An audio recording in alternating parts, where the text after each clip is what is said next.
నమస్తే, welcome to our channel. నేను మీ Shalini. YCP నేత సజ్జల రామకృష్ణారెడ్డి, చెవిరెడ్డి భాస్కర్ రెడ్డి వీళ్ళిద్దరి మధ్య విభేదాలు తారస్థాయికి చేరాయి. అసలు ఎందుకు వీళ్ళిద్దరి మధ్య గొడవలు జరుగుతున్నాయి? ఇలాంటి అంశాలను చర్చించే స్టూడియోలో ఉన్నారు senior journalist doctor Kanakadurga Vadlamani గారు ఉన్నారు. వారిని అడిగి విషయాలను తెలుసుకునే ప్రయత్నం చేద్దాం. నమస్కారం మేడం. నమస్తే అండి. మేడం, ఇప్పుడు వైసీపీ పార్టీని బలోపేతం చేసుకోవడానికి వీళ్ళిద్దరి మధ్య గొడవలు జరుగుతున్నాయి. నిజంగా ఇది హాట్ టాపిక్గా చర్చ జరుగుతుంది.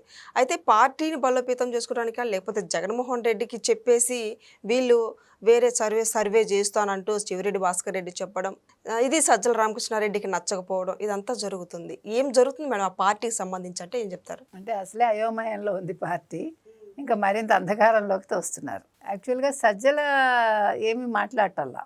చెవిరెడ్డి ఎప్పుడైతే ఆయన రిలీజ్ అయ్యి వచ్చారో జైలు నుంచి, ఆయన తాడేపల్లిలోనే మకాం వేశారు. వేసి నూరి పోస్తున్నారు జగన్మోహన్ రెడ్డికి. ఏమని, ఇప్పుడు అరెస్ట్ జరగటం వల్ల మన గ్రాఫ్ పెరిగిపోయింది, సర్వే చేయించాను, నివేదికలన్నీ మనకి ఫరుగా వస్తున్నాయి, ప్రజల్లో మనకి మద్దతు పెరుగుతోంది, సో మనం ఏదో ఒకటి చేసి మరిన్ని అరెస్టులు జరిగేలాగా చేసుకోవాలి, అప్పుడు వైసీపీ పార్టీ పైకి లేస్తుంది అని. ఇది సజ్జలకు నచ్చట్లేదు, ఎందుకంటే ఇదంతా కూడా నూరిపోయడమే కదా. అవును, యాక్చువల్గా అక్కడ జరుగుతున్నది అది కాదు, అది చెవిరెడ్డికి తెలుసు, సజ్జలకి తెలుసు. కానీ జగన్మోహన్ రెడ్డికి మాత్రం ఇంపుగా ఉంది అది వినడానికి. జగన్మోహన్ రెడ్డికి ఎప్పుడు కూడా ఎవరైనా నీ అంతటి వాడు లేడు అంటే చాలు, ఆయన ఉబ్బి తబ్బిబ్బైపోతాడు, నిజం అనుకుంటాడు. ప్రాబ్లం అక్కడ. అలా అనుకోబట్టే కదా 2024లో ఓడిపోయాడు. ఆయన చేసిన తప్పిదాలన్నీ కూడా వీళ్ళు ఆమోదించి ఇంకా ఎక్కువ తప్పిదాలు చేయించేలాగా చేశారు. యాక్చువల్గా జగన్మోహన్ రెడ్డి ఇంటెన్షన్ అది అయి ఉండదు, కానీ వీళ్ళు అలా చేశారు. దానివల్ల నెగిటివ్ అయింది జగన్మోహన్ రెడ్డి. మీరు గమనిస్తే కనుక అయితే ఇవాళ ఏ అంశం తీసుకున్నా, ఏ స్కామ్ తీసుకున్నా, ఏ అవినీతి తీసుకున్నా, అవన్నీ కూడా జగన్మోహన్ రెడ్డి దగ్గర వచ్చి ఆగుతున్నాయి. ఎందుకని, ఆయన డబ్బులు ప్రధానమని ఆయనకు చెప్పి చేసిందంతా వీళ్ళు చేసి లాస్ట్కి బాధ్యుడిని జగన్మోహన్ రెడ్డిని చేశారు. అవును. దానివల్ల జగన్మోహన్ రెడ్డి ఎలా ఉండాలి, తెలివిగా ఉండాలిగా. నమ్మాలి, ఎంతవరకు నమ్మాలో అంతవరకే నమ్మాలి. బియాండ్ దట్ నమ్మితే ఏమవుతుంది, ఇలాగే అవుతుంది కదా. అందుకని నేను ఏమంటున్నానంటే, ఇవాళ ఈ విషయం అంతటికీ కారణం చెవిరెడ్డి. సజ్జల ఏం చేయలేకపోతున్నాడు, ఎందుకంటే ఈయన ఆక్యుపై చేయడానికి చూస్తున్నాడు కదా. ఇప్పుడు సజ్జల ఇన్ని సంవత్సరాలుగా జగన్మోహన్ రెడ్డితో ఉన్నారు పార్టీలో కదా, ఇన్ని సంవత్సరాలుగా నడుపుతున్నాడు ఆయన. ఆయన క్రెడిబిలిటీ ఏంటో జగన్మోహన్ రెడ్డికి తెలుసు, మంచో చెడో. దాన్ని బట్టి మళ్ళీ కంటిన్యూ అవుతున్నాడు ఆయన. ఇవాళ చెవిరెడ్డి వచ్చి సజ్జల ప్లేస్ ఆక్యుపై చేస్తానంటే ఎలా? ఎందుకంటే చెవిరెడ్డి ఇవాళ పూర్తిగా లిక్కర్ స్కామ్లో ఇరుక్కున్నాడు. మీరు ఒక విషయం గమనిస్తే, స్కామ్స్లో ఎక్కడ సజ్జల పేరు లేదు, సజ్జల రామకృష్ణారెడ్డి పేరు ఏ స్కామ్లోనూ లేదు. ఏదో భూమి ఆక్రమించాడని తప్ప లిక్కర్ స్కామ్లో కానీ, నెయ్యి స్కామ్లో కానీ సజ్జల పేరు ఉందా చెప్పండి మీరు నాకు కదా. కాబట్టి సజ్జలని నమ్మడం బెటరు జగన్మోహన్ రెడ్డి. చెవిరెడ్డి నిండా ముంచాడు.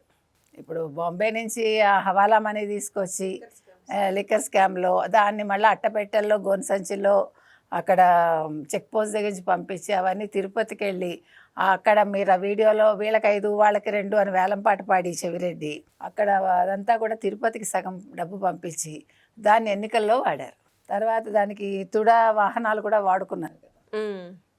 ఇలా మనం ఎక్కడ సజ్జల పేరు వినాం, మీరు గమనించండి. మేడం, ఒక క్వశ్చన్ అడగనా? ఇక్కడ ఇది రివర్స్ జరుగుతుంది. విజయసాయి రెడ్డి పార్టీకి రాజీనామా చేసిన తర్వాత బయటకు వచ్చి మీడియా ముందు మాట్లాడుతూ మొత్తం సజ్జల వల్లే రావాల్సి వచ్చిందని కూడా మాట్లాడారు. సజ్జల మాటలు వినే ఇట్లా పార్టీకి అంతా ఇట్లా జరుగుతుందని చెప్తున్నాడు. మరి ఏమంటారు మేడం దీన్ని? సజ్జలకి ఇక్కడ నెత్తి మీద కూర్చున్నది చెవిరెడ్డి, ఇక్కడ విజయసాయి రెడ్డికి నెత్తి మీద కూర్చున్నది సజ్జల. సో అందుకని చేసిన పాపం ఇలాగనమాట. ఇప్పుడు ఆయన విజయసాయి రెడ్డికి చేసిన పాపం ఇవాళ సజ్జలకి చెవిరెడ్డి రూపంలో వస్తుంది. యాక్చువల్గా విజయసాయి రెడ్డి ప్రతి అంశానికి ఆయన ఏటు, తర్వాత కర్త కర్మక్రియ పార్టీలో కావచ్చు, అంతకుముందు కావచ్చు, మొత్తం వైసీపీ కుటుంబానికి ఆయన చేరువైన మనిషి. 43,500 కోట్లు క్విడ్ ప్రోకో ద్వారా తెప్పించింది కూడా ఆయనే. అటువంటి విజయసాయి రెడ్డికి ఎత్తు పెట్టగలిగాడంటే సజ్జల, ఇవాళ సజ్జల చెవిరెడ్డికి భయపడుతున్నాడంటే ఆశ్చర్యంగా ఉంది. అంటే సజ్జల పప్పులు ఉడకట్ల. ఇవాళ విజయసాయి రెడ్డి పేరు కూడా మరి ఎంతవరకు వస్తుంది లిక్కర్ స్కామ్లో అనేది చూడాలి. ఎందుకంటే మొదటి 3 మీటింగ్లు వాళ్ళ ఇంట్లో జరిగాయి. తర్వాత ఇంకో చిత్రమైన విషయం ఏమిటంటే, నిన్న కవిత రిలీజ్ కావచ్చు, మరొకటి కావచ్చు, విజయసాయి రెడ్డి హస్తం ఉందంటున్నారు లాస్ట్ మినిట్లో. అర్థమైందా మీకు? అవునవును. ఢిల్లీ లిక్కర్ స్కామ్లో అంటే ఎందుకంటే విజయసాయి రెడ్డి అనేవాడు అటు అమిత్ షాకి ఇటు మోదీకి చాలా క్లోజ్. యాక్చువల్గా ఆయన బయటకు వచ్చిందే అందుకు మనం మాట్లాడుకున్నాం. జగన్మోహన్ రెడ్డికి మంచి చేయడానికే వచ్చాడు. జగన్మోహన్ రెడ్డి కేసులన్నీ కూడా మాఫీ చేయించడానికి ఈయన బయటకు వచ్చి బీజేపీలో చేరతాడేమో, ఆయనకి ఎలాగ మోదీకి దగ్గర అమిత్ షాకి దగ్గర అనుకున్నాం.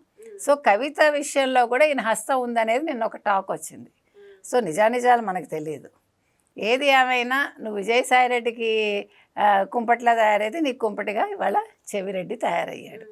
మరి ఇప్పుడు చెవిరెడ్డి మాటలు వింటాడా, సజ్జల రామకృష్ణారెడ్డి మాటలు వింటాడా, జగన్మోహన్ రెడ్డి ఏమంటారు మేడం పార్టీకి? మనకి చెవికి ఏది బాగా ఉంటాయి, ఏదైనా మెరమెచ్చు మాటలు బాగుంటాయి కదా, కాబట్టి ఖచ్చితంగా చెవిరెడ్డి మాటలే వింటాడు. కొంతకాలం చెవిరెడ్డి హవా నడుస్తుంది ప్యాలెస్లో. మరి పార్టీకి ఇంకా బలోపేతం చేసుకోవడానికి ముందుకు ఏ విధంగా వెళ్ళబోతున్నారంటే ఏం చెప్తారు? ఏ విధంగా వెళ్ళిపోతారు? ఏదో 4 అరెస్టులును 3 ప్రెస్ మీట్లు లాగానే ఉంటుంది పరిస్థితి. అంటే ఆయన అది నమ్మాడు కాబట్టి దాని మీదే ఇప్పుడు ఏం చేస్తాడంటే ప్రెస్ మీట్ పెట్టి మావాడే ఆ తప్పు చేశాడు, ఫలానా వ్యక్తి ఈ తప్పు చేశాడు, దమ్ముంటే అరెస్ట్ చేసుకోండి అని అంటాడేమో జగన్మోహన్ రెడ్డి. అంటే అలా మాట్లాడితే నిజాలు బయట పెట్టాడు అనుకో, మొదటి నుంచి ఆయనే కదా పార్టీలో ఎవరికైనా నిజాలు చెప్పి అవును అతను చేశాడు అయితే తప్పేంటి అని అడుగుతాడు కదా. చేసిన తప్పు ఆయన నోటి ద్వారానే వస్తుంది. కాబట్టి వాళ్ళని జైల్లో పెట్టిస్తాడు, లేదా జగన్మోహన్ రెడ్డిగా నేను ఈ తప్పులు చేశాను పోతే పోయింది నన్ను జైల్లో పెట్టుకోండి అంటాడా? ఎందుకంటే అప్పుడు నేను గొప్పవాడిని అయిపోతాను, చంద్రబాబు నాయుడులో ముఖ్యమంత్రిని అవుతాను అనుకుంటాడా ఏమో, అది కూడా ఉండొచ్చు. అంటే ఏదో ఆత్రగాడికి బుద్ధిమట్టం అని తొందరపాటు వల్ల అలా మాట్లాడచ్చు. సో అలా కూడా జరిగే అవకాశం ఉంది. సో నెక్స్ట్ ప్రెస్ మీట్ మరి ఇవాళ శనివారం కాబట్టి ఇంక ప్రెస్ మీట్ పెట్టే అవకాశం లేదు. మంగళవారం వరకు మనం వేచి చూద్దాం. మంగళవారం వస్తాడా ఆయన తాడేపల్లికి, వచ్చి ఏమైనా ప్రెస్ మీట్ పెడతాడా లేదా బుధవారం పెడతాడా ఆయన, వేచి చూద్దాం. తర్వాత ఏం జరుగుతుందో అప్పుడు ఆలోచిద్దాం. Thank you.